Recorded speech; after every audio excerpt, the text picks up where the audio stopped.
Dear Aunt Flo is a podcast about bad periods, and I'm your host, Elisa Michelle. Every month, we'll dive deep into my own vaginal monologues as I discuss my journey with endometriosis and share stories that we wish someone would have warned us about sooner. I am your new period BFF, so let's get comfortable speaking about our cycles.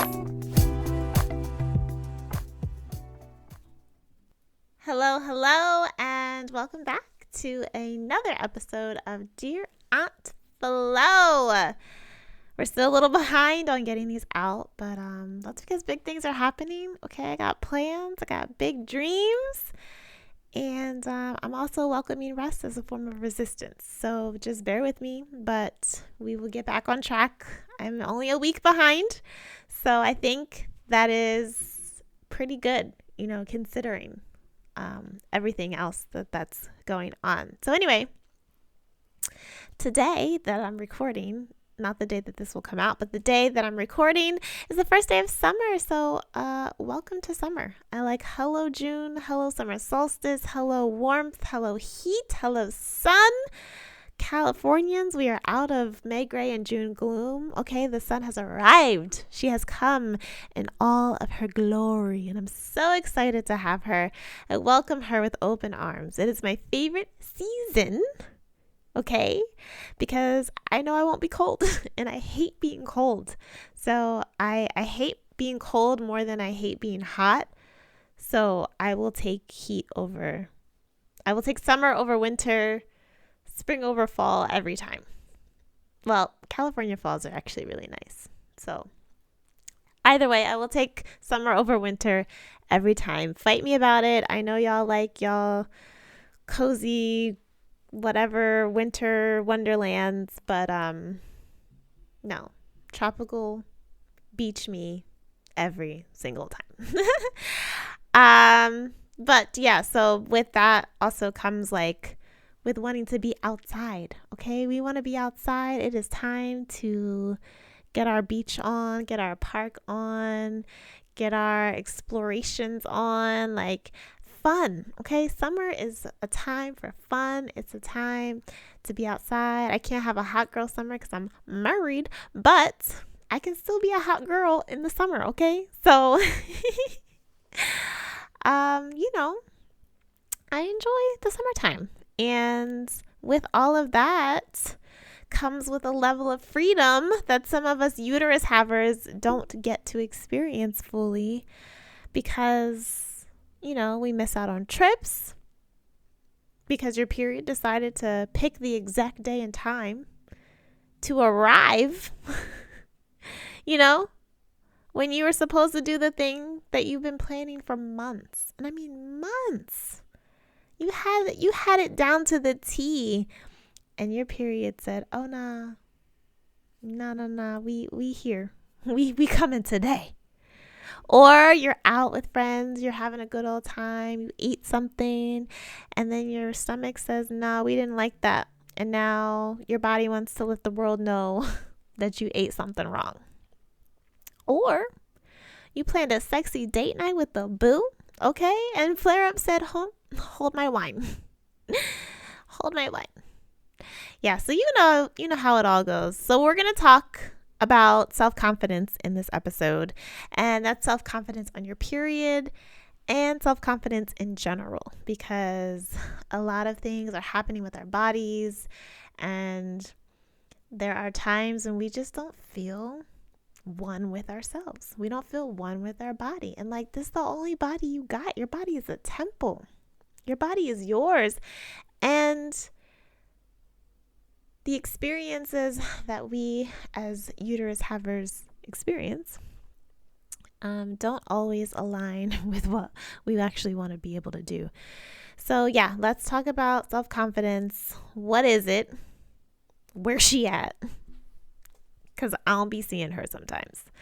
And it's the one thing that I've always struggled with, honestly. I feel like for me, it all started in middle school, because I was teased. I was bullied a lot. And for me, it felt like it was for no reason. I was the shy, quiet, reserved girl. I kept to myself unless I knew you. If I got to know you and I felt comfortable with you, then I'd, talk to you. I'd interact with you. Like, we'd joke. Like, I was funny. I still am very funny. I'm a very funny person. I was very sarcastic, but I was very funny and very kind. I was a very kind person. But I think a lot of people mistook my reservedness, my shyness, one, for weakness, but also, I don't know. I feel like they just thought like I didn't want to speak to them. And on that note, like, I had a good discernment. So I think that my spirit knew who I should and should not be engaging with.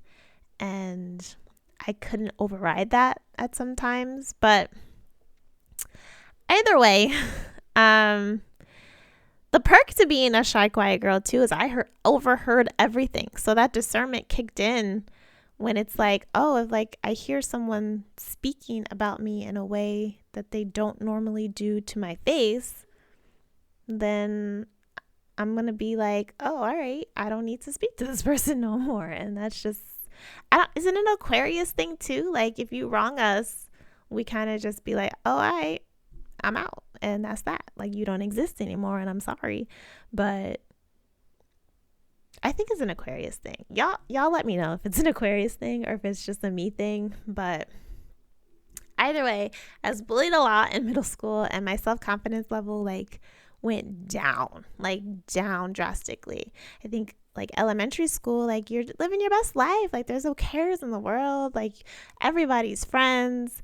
We're all like just kind of experiencing life, and everything is easy.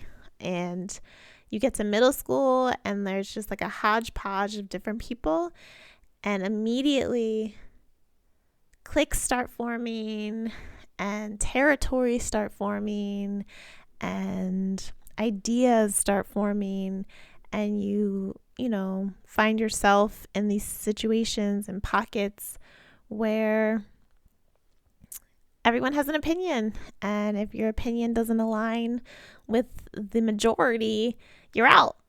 And it's a cruel world. Kids are cruel. But anyway, clearly that has stuck with me in my adult years. But yeah, like, I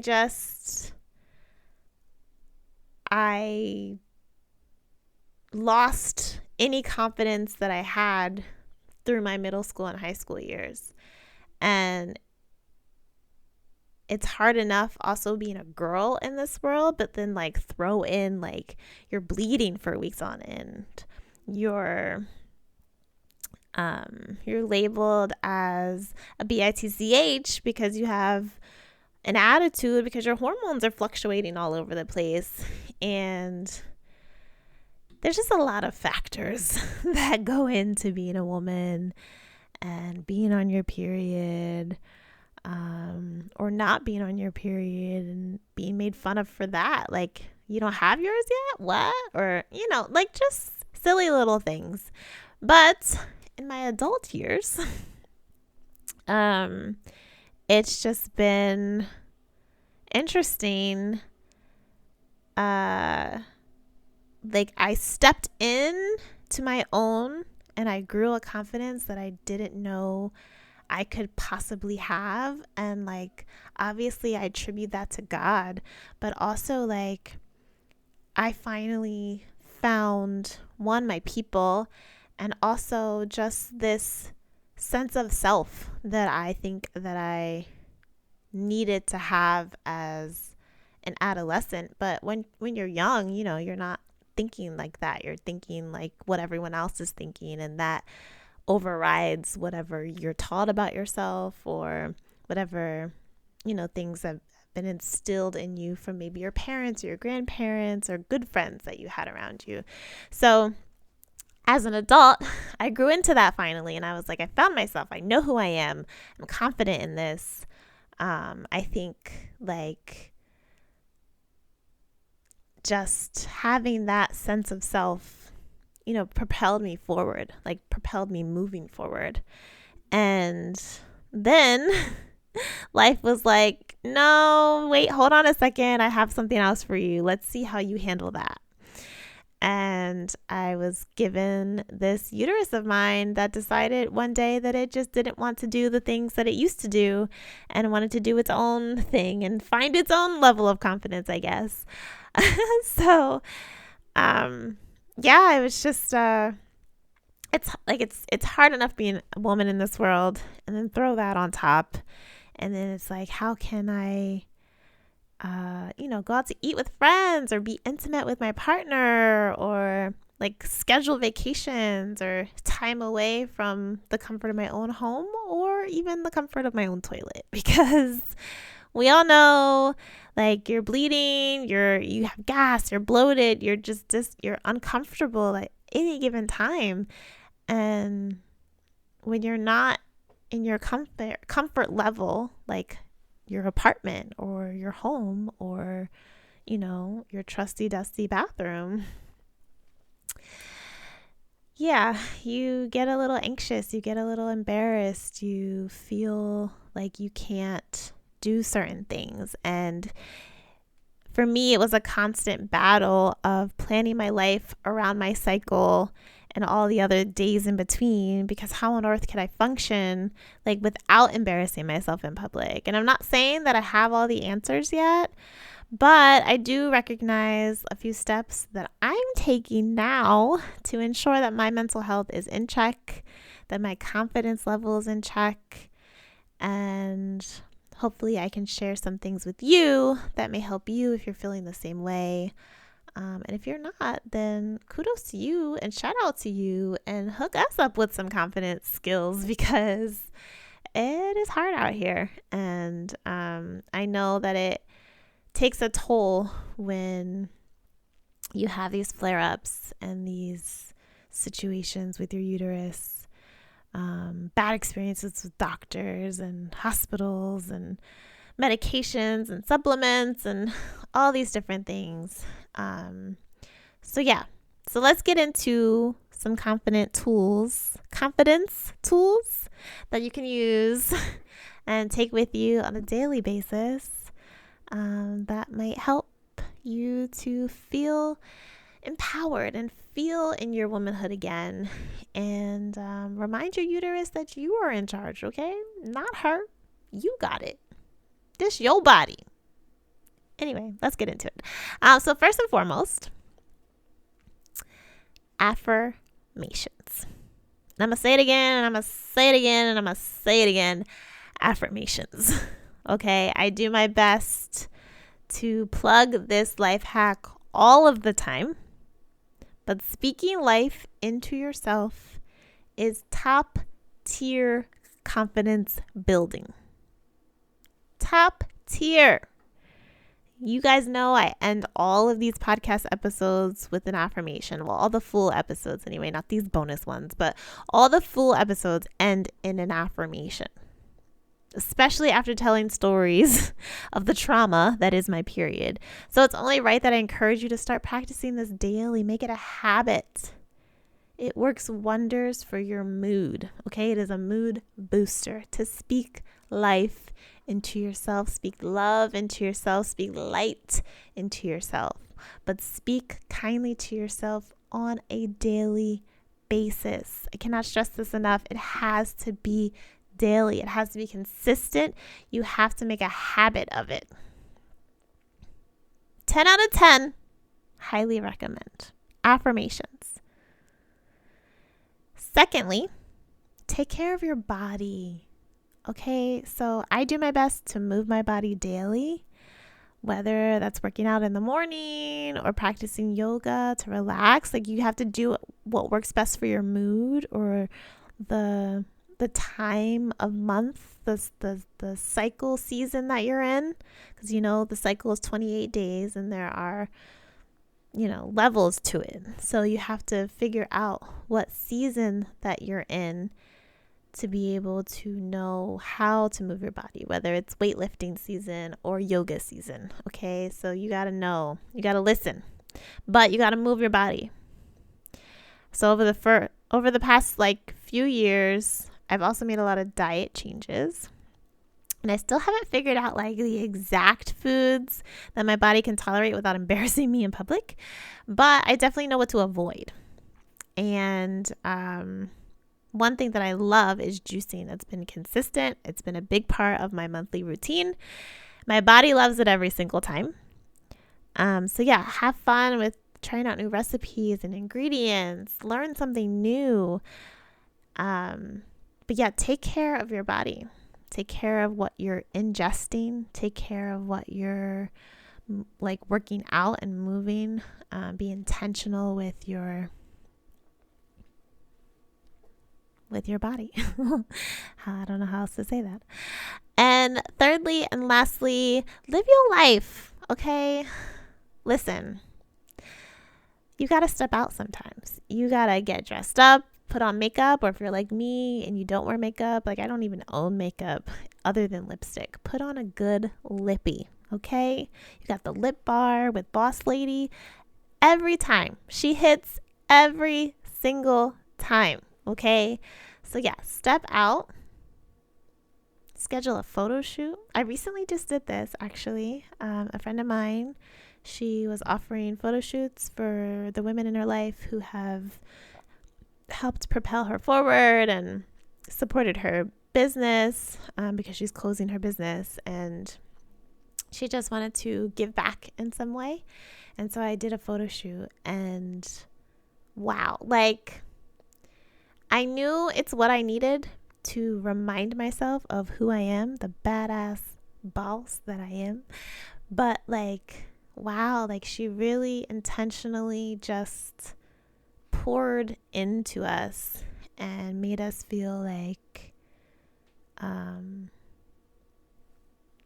don't know, like ethereal. Is that the word? I think that's how you say it. Either way, schedule a photo shoot for yourself, whether it is like a boss photo shoot, like maybe you need to take new headshots or something, or maybe you want to do something sultry or a boudoir shoot, or like just schedule something that makes you feel like you again, that reminds you of who you are again. Plan a girls' day or a night out, okay? Have a date night with your boo. Get your nails done. Get your hair did. Get your pedicure done. Go to a spa. Get a massage. Get a facial. Like self-care, okay? Whatever self-care item that you need that makes you feel good, do that. Okay, because I know this period life can get to the best of us to the point where we might not feel we have anything to offer. But honey, let me tell you something. You are that girl. You. Yes, you. And at the end of the day, actually, the day doesn't have to end. Okay. So you just got to live your life. That's all it is to it. That's all there is to it. So, affirmation, speak love out over yourself. Take care of your body, move it, feed it, and live your life.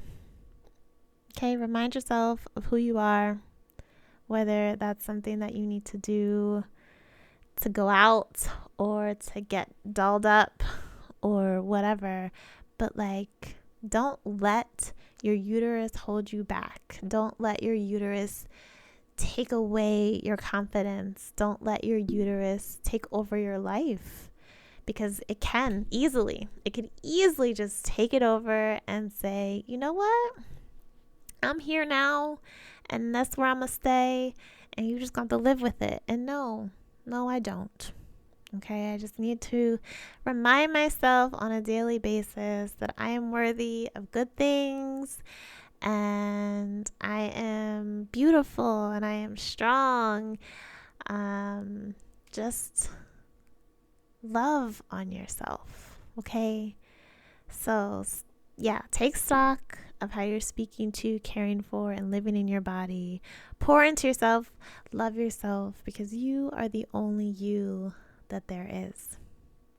All right? So we're going to end this now. But reminder to subscribe on YouTube, like this video on YouTube. If you're listening to the pod, I thank you. Interact with the poll in the Q&A section on Spotify. Leave a review on Apple Podcasts so that other people can find me. But I'm so grateful to have you guys each and every month and everything in between when I get back to my regularly scheduled programming. But yeah, I'm happy to be here. I'm happy to share my story. I'm happy to pour into you. And I hope that you get something great out of all of this every single time. So yeah, I love you. I see you and I hear you. Peace. Hey BFFs, thanks for tuning in to Dear Aunt Flo. If you enjoyed this episode and would like to show support, be sure to subscribe, rate, and review on Apple Podcasts. This will help more period BFFs find our community and add to the conversation. Follow on IG at dearauntflo.pod and let me know what topics you'd like to cover this season. Catch you in the next episode, period.